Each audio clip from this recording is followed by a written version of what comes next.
있습니까? 공수처법에 의하면 직권남용 권리행사 방해죄에 대해서 공수처가 수사권을 갖습니다. 자, 이와 관련된 범죄에 대해서는 수사를 할 수 있다라고 공수처법에 명시되어 있습니다. 공수처법 어디에도 내란죄를 수사할 수 있다 이런 직접적인 규정은 없는 것이고, 다만 직권남용에 대해서 수사할 수 있기 때문에 연결된 사건으로 내란 혐의를 들여다보겠다, 지금 이런 말씀이시죠? 네, 그렇게 해서 수사권이 인정되고 또 그에 터잡아 법원에서 여러 차례에 걸쳐서 체포영장이 구속영장, 체포영장이 발부되었습니다. 좋습니다. 제 주장은 알고 있어요. 내란죄를 수사할 권한이 없고 직권남용을 수사할 수 있는데, 직권남용에 대해서는 현직 대통령의 경우에 헌법 제84조에서 내란이나 외환의 죄를 제외하고는 형사소추를 받지 않는다.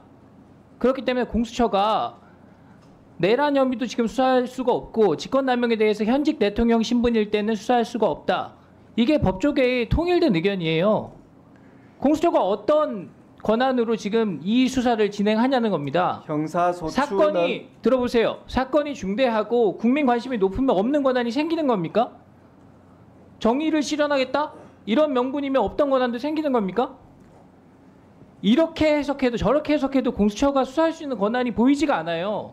권한 없는 행위를 하는 것이 바로 직권남용이다. 공수처장님, 그리고 지금 수사를 지휘하고 있는 검사들이요, 나중에 시간이 지나서 냉정하게 이 상황을 돌이켜봤을 때 직권남용으로 처벌받을 것을 각오해야 될 상황이에요. 제가 그것을 요구하진 않겠지만 엄중하게 경고합니다. 그리고 얼마 전에 민주당에서 단독으로 발의하고 본회의까지 통과된 우리 특례법이 있었습니다. 거기에 대해서는 특정 범죄에 대해서 공소시효를 폐지하고 있어요. 그런데 여기 보면은 수사기관에 근무하는 자가 직권남용하면 평생 소추받을 수 있도록 규정되어 있습니다. 지금 당장은 아니더라도 3년 뒤, 5년 뒤, 10년 뒤, 20년 뒤에라도 언제든지 지금 권한 밖의 행위를 하는 것에 대해서 문제가 될 수 있다는 점을 제가 말씀드립니다. 자, 조금 전에 법원에서 영장 발부했기 때문에 거기에 근거를 두고 수사를 한다, 이런 취지로 말씀하신 거 맞습니까? 저희들이 법원에서 여러 차례에 걸쳐서 구속영장, 체포영장을 발부받았기 때문에 법적으로 법원에 의해서 아무런 문제가 없다는 것이 인정이 되었다는 그런 취지입니다. 공수처의 1심 관할은 서울중앙지방법원으로 한다고 되어 있습니다. 맞죠? 그것도 있지만 원래 형사소송법에 의한 재판 관할권, 피의자의 소재지, 그 다음에 좋습니다. 주소지 등에 대한 관할권도 그대로 가지고 예외가 있습니다. 있다는 거죠. 그런데 예외를 적용하려면 서울중앙지법에서 할 수 없는 이유가 명확하게 있어야 다른 법원에서 한다는 그 명분이 설득력을 얻는 겁니다. 중앙지법에서 할 수 없는 이유가 뭐예요? 그러니까 언론에서 진보 성향 판사의 판단을 구하려는 영장 쇼핑이다, 이런 지적을 받고 있는 겁니다. 제 개인적으로 하는 얘기가 아니라 모든 언론의 도배가 됐지 않습니까? 저희들은 그 용산 관할 법원인 서부 법원에 하였고, 그런 부분은 원칙과 예외의 관계로 해석하는 것이 아니라 저희들은 중앙법원에도 창설적인 관할권이 있지만은 원래 형사소송법에 의한 관할권도 그대로 존재되고 있다는 해석을 갖고 수색영장에 이렇게 돼 있어요. 형사소송법 110조 제 111조에는 예외로 한다, 이렇게 적시되어 있습니다. 법관이 법을 임의로 적용하지 않는다고 배제할 권한이 어디에 있습니까? 그러면 입법부가 또 국회의원들이 존재할 이유가 절반쯤은 없어지는 겁니다. 이 엉터리 영장이 유효하다? 거기에 근거해가지고 체포영장을 집행한다? 어떤 범죄 혐의가 있는 국회의원한테 법원에서 영장을 내면서 이 사람은 너무 나쁜 사람이니까 면책특권이 있지만 이번에는 예외로 해, 회기 중이지만 바로 체포하는 걸로 하지 뭐, 이런 식으로 써놓으면은 그 의원은 체포할 수 있는 겁니까? 아무리 국회의원이 얄밉고 그 중대 범죄를 하더라도 법에서 정하는 원칙을 지켜야 되는 거죠. 중요한 사건일수록 더 그렇습니다. 우리나라에서 중요한 사건들 다 정치적인 연관성이 있는 사건입니다.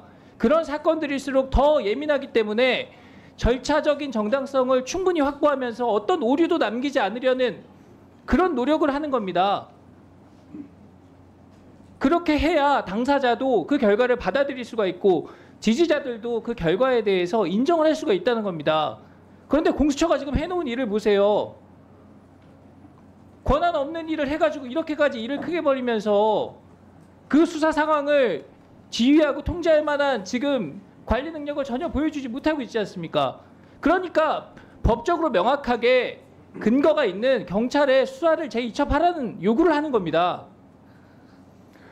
의원님 그 부분에 대해서 말씀드리겠습니다. 형소법 110조와 111조는 군사비밀, 공무상 비밀을 보호하기 위해서 그러한 장소 물건에 대한 압수수색할 때 책임자의 내용 승낙을 충분히 받아라는 알고 그런 있습니다. 조항입니다. 제 얘기를 유념해서 이 사건은 들으세요. 체포영장, 그만하세요. 체포를 위한 수색이어서 그런 조항이 적용되지 않는다는 당연한 법리를 확인하고 있는 그런 상황입니다.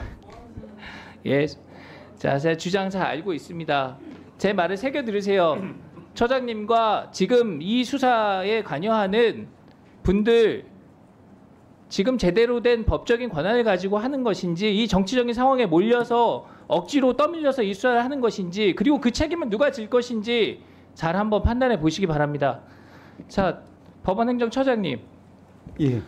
제가 영장의 문제점 말씀드렸습니다. 우리 사법 역사에 이런 영장이 있었습니까? 이거 아무리 법관이 독립적으로 재판하고 이 권한이 있다 하더라도 사법부의 권위나 사회적인 신뢰를 무너뜨리는 그런 결과로 이어질 수 있다. 저는 그렇게 생각합니다. 다른 법관들의 어떤 동요나 이런 부분이 없는지 한번 잘 살펴보시기 바랍니다. 말씀을 드릴까요? 예. 예, 우리 위원님 말씀 제가 의견 존중합니다만은 두 가지만 말씀을 드리겠습니다. 첫째는 이제 110조 적용 여부에 대해서는 형사소송 주석서를 비롯한 형사 다수 학설도 물적인 압수수색 그리고 인적인 체포수색의 경우에는 달리 취구하는 것이 맞다는 견해를 취하고 있는 것으로 알고 있습니다. 최종적으로 이 부분이 대법원에서 어떤 판단이 나올지는 지켜봐야 되겠지만 이와 같이 이제 여러 가지 견해가 있고 또 그 당시 영장 판사는 주류적인 견해를 따른 것으로 보입니다.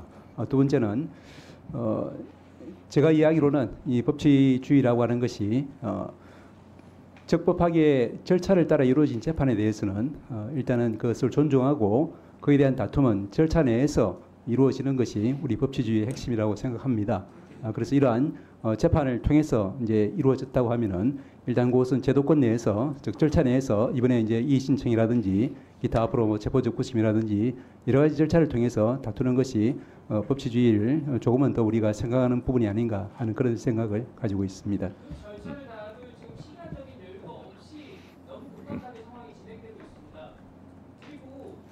법관이 어떻게 형사소송법의 특정 조항을 마음대로 이미 배제하는 것을 인정할 수가 있습니까? 그러니까 모든 언론에서 법 위에선 판사다 이런 지적 나오는 겁니다.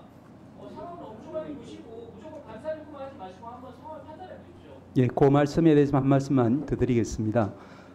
그러니까 지금 이제 이 신청에 대한 기각 결정문에 따르면은 그 이제 체포영장 발부에서 그 110조 제외 내지는 이제 열혈한다는 그런 기재는 확인적인 의미로 보입니다만은 어쨌든 확인적이라고 하면은 굳이 쓸 필요가 없는 것이 아닌가라는 그런 지적들이 있는 것 같습니다. 거기에 대한 당부는 제가 굳이 언급하지는 않겠습니다. 네, 위원장으로서 의원님들의 주의 주장, 표현의 자유는 충분히 보장하고 있고 거기에는 제가 개입하지 않았습니다만 의원들의 주장에 의해서 잘못된 인식이 국민들에게 퍼질 경우는 그것은 제가 바로잡곤 했습니다. 그런 차원에서 제가 말씀드리겠습니다. 박준태 의원님 질의 과정에서 체포영장을 발부한 이순영 판사에 대해서 잘못된 인식을 심어줄 수 있기 때문에 제가 바로잡고자 합니다. 이순영 서부지법 영장 판사는 권성동 원내대표의 강원랜드 채용비리 혐의의 1심 판사였습니다. 그리고 권성동 지금 원내대표에 대해서 무죄 선고를 한 판사입니다. 그래서 당시 권성동 의원이 이순영 판사의 판결에 대해서 경의를 표한 바가 있습니다. 그때는 경의를 표하고 좋은 판사고 이번에는 내란숙의 혐의자 윤석열에 대해서 체포영장을 한 것은 나쁜 판사고 그렇게 아전 인수격으로 해석을 하면 안 됩니다. 이순영 판사는 권성동 강원랜드 채용비리 사건의 판결을 할 때 무죄 판결을 할 때도 이순영 판사고 이번에 윤석열 체포영장을 발부한 영장 판사도 이순영 판사 같은 판사입니다.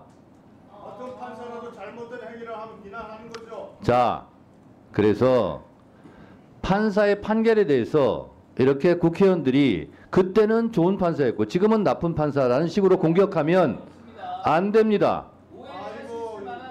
아셨습니까? 탄핵한다고 덤벼들기 너무 문제를 벗어난 발언을 자제해 주세요. 굉장히 비질서한 진행을 하고 계세요, 지금. 윤석열 좀 그만 너무하세요 좀 이제. 공부에 충실해 주세요. 윤석열 나오라고 하세요. 자, 이렇게 가짜 뉴스성, 허위 사실을 인식시킬 수 있는 부분에 대해서는 위원장이 앞으로도 적극 개입해서 그것을 바로 잡겠다는 말씀을 드립니다. 새로 알았어요. 자, 다음은 김용민 의원님 질의하세요. 법관에게 문제가 있는 것처럼 했잖아요. 네, 제가 질의할게요. 그러니까 그것도 잘못된 거죠. 자, 좀 들으십시오. 질의하겠습니다.